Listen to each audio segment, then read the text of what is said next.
ना तो मैं हीन यानी हूँ, ना मैं महायानी हूँ, मैं भीम यानी हूँ। कत्ल भी हमारा होगा, हमारा ही कत्लेआम होगा। हम ही कुएं खोदते फिरेंगे, पानी हम ही पे हराम होगा। जो संघर्षशील नहीं होता उसका जीवन जो है एक जानवर के समान होता है। SC/ST एक्ट पे हम लड़ते हैं, रिजर्वेशन पे हम लड़ते हैं, UGC पे हम लड़ते हैं, OBC पे हम लड़ते हैं, SC पे हम लड़ते हैं, बुद्धिस्ट टेम्पल लेने के लिए हम लड़ते हैं, अपनी अस्मिता बचाने के लिए हम लड़ते हैं। बुरा जो ढूंढर मैं गया तो बुरा ना मिला कोई, जो तन झाका अपना तो मुझसे बुरा ना कोई। कि अगर वो लोग कह रहे हैं कि भगवान बुद्ध जो है विष्णु के 9वें अवतार हैं, तो पूरे भारत के अंदर जितने करोड़ों मंदिर हैं उसके अंदर एक भी मंदिर में भगवान बुद्ध की जो है प्रतिमा आप दिखा दे कि भगवान बुद्ध को वो विष्णु के 9वें अवतार के रूप में वो पूछते हैं कि हमारे जैसे वफादार कम ही निकलेंगे, जहां खोदोगे वहां हम ही निकलेंगे। अगर पूरा भारत की कोई सांस्कृतिक पहचान है तो वो बुद्ध की सांस्कृतिक पहचान है। महाबोधि टेम्पल एक्ट है, उस टेम्पल एक्ट को पूर्णतः जो है बुद्धिस्टों को समर्पित कर दीजिए। भगवान बुद्ध का एक जो राष्ट्रीय चिन्ह है, जो अशोक स्तंभ है, अशोक चिन्ह है, वो नोटों तक से तो गायब कर दिया गया। जो बुद्धिज्म में वो आस्थावादी कोई धर्म नहीं है। अच्छा। उसमें आस्था, विश्वास, ईश्वर, आस्तिक, नास्तिक, 33 करोड़ देवी देवता, 27 भगवान, 9 अवतार, भूत प्रेतों का कोई योगदान नहीं है। साथियों नमस्कार, हम इस वक्त दिल्ली के जंतर मंतर पर हैं और दिल्ली के जंतर मंतर पर आज एक ऐसा दिन है जहां पर पैर रखने की जगह नहीं बची है। सवाल है कि अगर मस्जिदों पे सारे क्रियाकलाप का अधिकार मुसलमानों के पास है, मंदिरों में ब्राह्मणों के पास है, गिरजाघरों में ईसाइयों के पास है, तो फिर महाबोधि बौद्ध विहार में केवल बौद्धिस्टों के पास वो अधिकार क्यों नहीं है? सामान्य सवाल है। इसी सवाल को लेकर हम यहाँ पर हैं और यहाँ पर जो लोग मौजूद हैं वो इसी सवाल को सरकार से पूछ भी रहे हैं। एडवोकेट सत्या गौतम जी हमारे साथ हैं। एडवोकेट साहब, जो आर्ग्यूमेंट अभी मैंने दिया कि मस्जिद में मुसलमान हैं, मंदिरों में ब्राह्मण हैं, गिरजाघरों में ईसाई हैं, आप लोग अपने धर्म के केंद्र में नहीं हैं, इकलौते आप ही कैसे बच गए?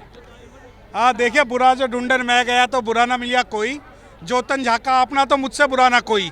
जब BT एक्ट रिपील की बात होती है और बुद्धिस्ट टेम्पल की बात होती है, बुद्धिस्ट मूवमेंट की बात होती है और महाबोधि ट्रस्ट एक्ट की बात होती है, तो इसके अंदर बहुत सारी चीज़ें आती हैं कि हम लोगों ने जो है कहीं ना कहीं समाज की एक कमी रही है कि जब वहाँ पर दूसरी मूर्तियाँ जब स्थापित की गई हम लोग शांत रहे।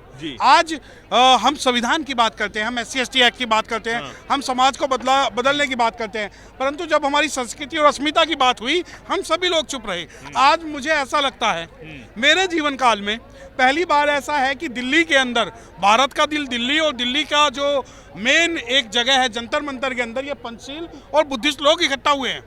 और उसके बावजूद भी कहीं ना कहीं आप ये देखिए कि जब हम ये बोलते हैं कि जो सिख लोग हैं वो आनंद कारज एक्ट से जो है डील होते हैं, मुस्लिम जो है मुस्लिम लॉ से डील होते हैं, और जो जैन हैं वो अपने लॉ से डील होते हैं, परंतु बुद्धिस्ट आज तक भी अपना कोई लॉ नहीं बना पाए। बुद्धिस्टों के जो नेता रहे वो शायद इस बात को सोच नहीं पाए कि Buddhist law, Buddhist personal law और महाबोधि टेम्पल के मामले में हमें अपना अधिकार चाहिए। सर ये बताइए कि गौतम बुद्ध हैं, उन्हें ब्राह्मण लोग भी मानते हैं, वो कहते हैं कि 9वें अवतार हैं, 10वें अवतार का इंतज़ार हो रहा है, वो भी तो ईश्वर के स्तर पर ही मानते हैं उनको। और आप लोग कहते हैं कि वो हमारे लिए महापुरुष हैं, उनसे बेहतर कोई व्यक्ति हुआ नहीं है आज तक, और भारत की आइडेंटिटी भी उन्हीं की वजह से है पूरे विश्व में। अगर दो व्यक्ति मान रहे हैं, अगर मैं और आप मान रहे हैं कि बुद्ध हमारे लिए श्रेष्ठ है, तो हम दोनों के ही समाजों को जगह क्यों ना मिले? देखिए, बिल्कुल आपकी बात से मैं पूर्णतः सहमत हूँ कि अगर वो लोग कह रहे हैं कि भगवान बुद्ध जो है विष्णु के 9वें अवतार हैं, तो पूरे भारत के अंदर जितने करोड़ों मंदिर हैं उसके अंदर एक भी मंदिर में भगवान बुद्ध की जो है प्रतिमा आप दिखा दे कि भगवान बुद्ध को वो विष्णु के 9वें अवतार के रूप में वो पूछते हैं। आप ये बात मानिए कि जब लेने की बात होगी तो बुद्ध उनके 9वें अवतार हैं, परंतु जब देने की बात होगी तो जो है वो बुद्धिस्टों से और अम्बेडकराइट लोगों से इतनी नफरत करेंगे कि आप कहीं भी आप सोच भी ना सके। आप ये मानिए कि जो कुछ उपनिषद और पुराणों में भगवान बुद्ध के बारे में उतनी गलत चीज़ें लिखी हुई हैं कि जिसका यहाँ का वर्णन करना भी जो है सही नहीं होगा। अब आप ये कहते हैं कि भाई वो भी तो मानते हैं, हम मानिए।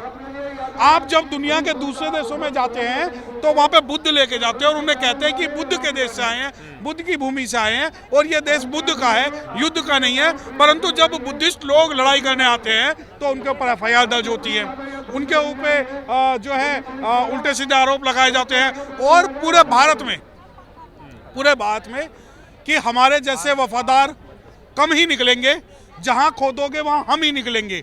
अगर पूरा भारत की कोई सांस्कृतिक पहचान है तो वो बुद्ध की सांस्कृतिक पहचान है। आप मध्य प्रदेश खोद लीजिए, आप बिहार खोद लीजिए, आप छत्तीसगढ़ खोद लीजिए, आप जहाँ पे भी जाएंगे वहाँ भगवान बुद्ध के अवशेष मिलेंगे। परंतु जब आप ये सवाल मुझसे पूछते हैं कि उनका भी उतना अधिकार है, तो हमें दिखाइए ना अधिकार। आप जब जो महाबोधि टेम्पल एक्ट है, उस टेम्पल एक्ट को पूर्णतः जो है बुद्धिस्टों को समर्पित कर दीजिए। आप जो भगवान बुद्ध के जितने भी अब ये देखिए, मैं एक छोटा सा एग्जांपल देता हूँ कि नोटों पे भगवान बुद्ध का एक जो राष्ट्रीय चिन्ह है, जो अशोक स्तंभ है, अशोक चिन्ह है, वो नोटों तक से तो गायब कर दिया गया। और जो महाबोधि टेम्पल है, उसके अंदर आपने दुनिया भर की जो प्रतिमाएं वो स्थापित कर दी।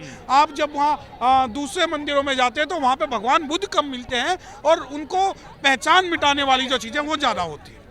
तो आप कह रहे हैं कि वहाँ पे जो अन्य मूर्तियां भी लगाई हैं उन्हें भी हटा दिया जाए। अब उनकी आस्था जहाँ पर है वो अपने अपनी चीजों को भी तो लेके आएंगे। नहीं, देखिए, आस्था जो है दूध के साथ जो है नींबू नहीं मिल सकता। आस्था का जो सवाल है, जो भगवान बुद्ध की, मैं कोई आस्था, जो बुद्धिज्म वो आस्थावादी कोई धर्म नहीं है। अच्छा। उसमें आस्था, विश्वास, ईश्वर, आस्तिक, नास्तिक, 33 करोड़ देवी देवता, 27 भगवान, 9 अवतार, भूत प्रेतों का कोई योगदान नहीं है। अब जब हम महाबोधि टेम्पल जाते हैं तो महाबोधि टेम्पल के अंदर हम आस्था के रूप में नहीं जाते हैं। हाँ। महाबोधि टेम्पल के अंदर हम जाते हैं कि बुद्ध की शिक्षाएं लेने जाते हैं। हम ये बात करते हैं कि हमें पंचशील चाहिए, हमें अष्टशील चाहिए, हमें बुद्ध से जो है बुद्धत्व प्राप्त करना है। तो हम आस्था के रूप में भगवान बुद्ध को नहीं मानते। परंतु आप जब पूरी दुनिया में ये कहते हैं कि भगवान बुद्ध विष्णु के 9वें अवतार हैं, तो पूरी दुनिया के अंदर जब आप हिंदू टेम्पल बना सकते हैं, आप जो है दूसरे टेम्पल बना सकते हैं, तो पूरे वर्ल्ड में एक जगह ऐसी बता दीजिए जहाँ आपने बुद्धिस्ट स्तूप बनवाया हो। तो अब जब आस्था वाली बात है, हम आस्था से भगवान बुद्ध को नहीं मानते। मैं जो हूँ, ना तो मैं हीनयानी हूँ, ना मैं महायानी हूँ, मैं भीमयानी हूँ। मैं जो भगवान बुद्ध को मानता हूँ, बाबा साहब की उंगली पकड़ के मानता हूँ। मैं बुद्ध को जो मानता हूँ वो एक क्रांति के रूप में मानता हूँ, एक विचार के रूप में मानता हूँ। अगर आप मुझसे कहें कि भगवान बुद्ध को जो है आप आस्था के रूप में पूजा अर्चना कीजिए, तो मैं पहले पंचशील की बात करूंगा, मैं एक रेवोल्यूशन की बात करूंगा, मैं पतित्य समुत्पाद की बात करूंगा, मैं त्रिशरण की बात करूंगा, मैं पंचशील की बात करूंगा, और मैं त्रिपिटक की बात करूंगा। तो इन सभी चीज़ों के अंदर आस्था का कोई भी योगदान नहीं है। और जहाँ आस्था की आप बात करते हैं, देखिए बुद्धिस्ट टेम्पल एक्ट में ये जो लोग आए हैं, अगर आस्था के कारण होते तो हो सकता है कि ये सभी लोग जो है यहाँ आते ही ना। क्योंकि आस्था का मतलब तो आप ये कहें कि आप लोग जो चीवर पहनिए वो जो है अपनी आस्था दिखाइए, या तो आप श्वेतांबर हो जाइए, पीतांबर हो जाइए, चीवर पहनिए, बोधिसत्व हो जाइए, संघ में जाइए। नहीं, ये जो रेवोल्यूशन की बात है, जो पहचान की बात है, जो अस्मिता की बात है, जो ये लोग आज बुद्धिस्ट हैं वो आज अपनी अस्मिता बचाने के लिए है। आपका समाज अपने आइडेंटिटी के केंद्र के लिए लड़ रहा है, आपका समाज यूनिवर्सिटियों में लड़ रहा है, यूनिवर्सिटी में अधिकारों के लिए लड़ रहा है। यूजीसी एक्ट की बात मैं करना चाहता हूँ आपसे। यूजीसी गाइडलाइंस पहली बार आती हैं और पहली बार आपके समाज को यूनिवर्सिटीज़ में कंप्लेन करने का अधिकार मिलता है। उसमें कोई पनिशमेंट नहीं है, कुछ नहीं है, पहली बार कंप्लेन करने का अधिकार मिल रहा था। लेकिन आप ही का रास्ता, एडवोकेसी का रास्ता इस्तेमाल करके, कानून का रास्ता इस्तेमाल करके आप ही के समाज को उस एक कंप्लेन के अधिकार से ही वंचित कर दिया। आप कहाँ कहाँ लड़ाई लड़ोगे? अगर आप लड़ाई ही लड़ते रह जाएंगे तो फिर एजुकेशन की बात कब होगी, साइंस एंड रिसर्च की बात कब होगी, कब आप एंटरप्रेन्योरशिप की बात करोगे? आप आस्था के लिए भी लड़ेंगे, विश्वास के लिए भी लड़ेंगे, एजुकेशन के लिए भी लड़ेंगे, बस लड़ते रह जाएंगे फिर तो। कत्ल भी हमारा होगा। हाँ। कत्ल भी हमारा होगा, हमारा ही कत्लेआम होगा। हम ही कुएं खोदते फिरेंगे, पानी हम ही पे हराम होगा। तो जो जिंदा लोग हैं उनकी जीवन में, उनके संघर्षों में सिर्फ लड़ाई लिखी है। हाँ। अब आप जब यूजीसी की बात करते हैं, अब आप मुझसे कहें कि आप हर जगह आप क्यों दिखते हैं? क्योंकि मैं जिंदा हूँ, मैंने बाबा साहब को पढ़ा है, मैंने बुद्ध को जिया है, मैंने क्रांति की सांसें ली है। मेरे लहू के अंदर जो है वो एक विचार है जो हर जगह, जब मैं देखता हूँ कोई रो रहा है तो मैं लड़ने के तैयार होता हूँ। जब मुझे लगता है कि बुद्ध हमसे छीने जा रहे हैं तो मैं लड़ने के लिए तैयार होता हूँ। जब मुझे लगता है यूजीसी गाइडलाइन की बात है, मैं आपको यूजीसी बता दूँ, आपने यूजीसी रेगुलेशन नहीं पढ़ा, ठीक है? और जो मुझे चैलेंज करता है कि हमने यूजीसी रेगुलेशन पढ़ा, मैं उससे चैलेंज करके कहता हूँ कि हम उसे बदलवाने की ताकत आज भी रखते हैं और कल भी रखते हैं और हमेशा रखते रहेंगे। लेकिन जब संघर्षों की बात है, देखिए बाबा साहब ने ये बात बोली थी कि जो संघर्षशील नहीं होता उसका जीवन जो है एक जानवर के समान होता है। तो जीवित व्यक्ति, cultivation of mind is the ultimate aim of a human being, ये बाबा साहब कहते हैं। तो जब मुझसे क्रांति की बात कहते हैं, तो जब भी पूरे इस भारत के अंदर आप संघर्षों की बात करेंगे और कोई भी क्रांति, कोई भी संघर्ष होगा, अगर वहाँ अम्बेडकरवादी ना हुए, अम्बेडकराइट ना हुए, तो आप ये सोच लीजिए कि वो पूरा का पूरा जो आंदोलन है वो बिका हुआ प्रायोजित आंदोलन है। अब आप कहें कि बहुत सारे, देखिए हम SC/ST एक्ट पे हम लड़ते हैं, रिजर्वेशन पे हम लड़ते हैं, UGC पे हम लड़ते हैं, OBC पे हम लड़ते हैं, SC पे हम लड़ते हैं, बुद्धिस्ट टेम्पल लेने के लिए हम लड़ते हैं, अपनी अस्मिता बचाने के लिए हम लड़ते हैं। हम जहाँ भी लड़ाई की बात आएगी, क्योंकि जब हम बाबा साहब को पढ़ते हैं तो सबसे पहले हम जो सीखते हैं वो बोलना सीखते हैं, हम जो सीखते हैं वो लड़ना सीखते हैं। और जब आप मुझसे कहते हो कि आपका जीवन, मेरा जीवन बाबा साहब का दिया हुआ वो जीवन है जिसके अंदर संघर्ष के अलावा कुछ नहीं है, खाना जानवर भी खाते हैं, और जो पीछे से जो बात करते हैं, तो हमारे लिए ये जीवन है। जिस दिन हम संघर्ष नहीं करते तो हो सकता है उस दिन सो भी नहीं पाते। दस्तक की आपसे गुजारिश है कि अगर इसको बचाना चाहते हैं तो नेशनल दस्तक को सब्सक्राइब करने के लिए रेड कलर के सब्सक्राइब बटन को दबाएं, फिर बेल आइकन की घंटी दबाएं। नेशनल दस्तक को बचाने के लिए बहुत जरूरी है कि हर खबर को शेयर करें, लाइक करें, कमेंट जरूर करें।